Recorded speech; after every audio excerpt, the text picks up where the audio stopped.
because I think a lot of times people expect Christians to just rebuke. Right.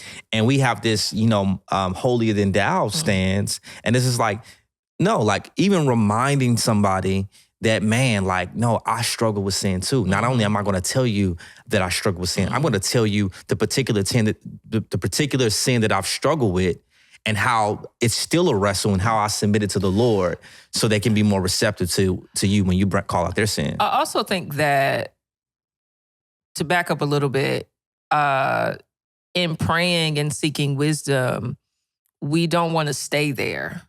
Right? Yeah. And so just because you pray doesn't mean that you also don't address. Right. Because I think there is a time and a place for everything. There's a time to speak and there's a time to be silent.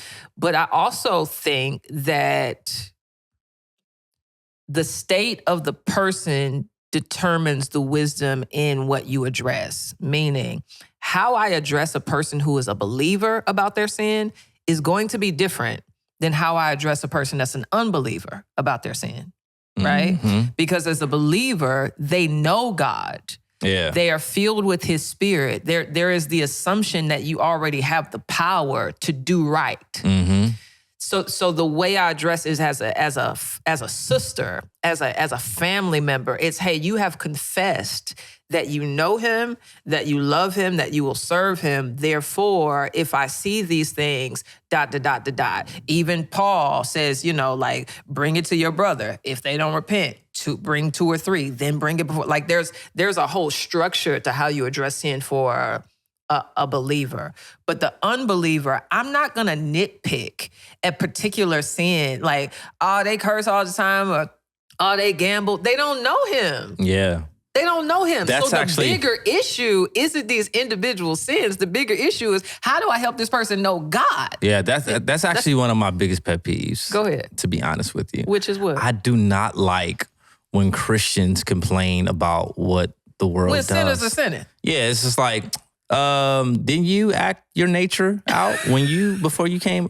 It's like I even had people on my YouTube video say, Preston, they shouldn't be cursing in front of you. I'm talking to I have a YouTube channel talking. Yeah. It's just like, I think that we just become so detached from our old nature, to the point where we feel like, the world ain't gonna be the world. Yeah.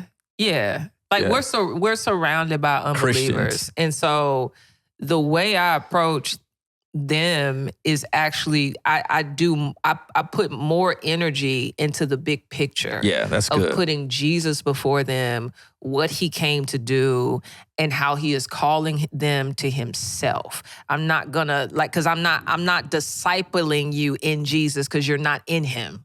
But I am evangelizing you towards Jesus, which is to say, hey. That's a good distinction. It's just so the way I navigate. But I wanted to read this verse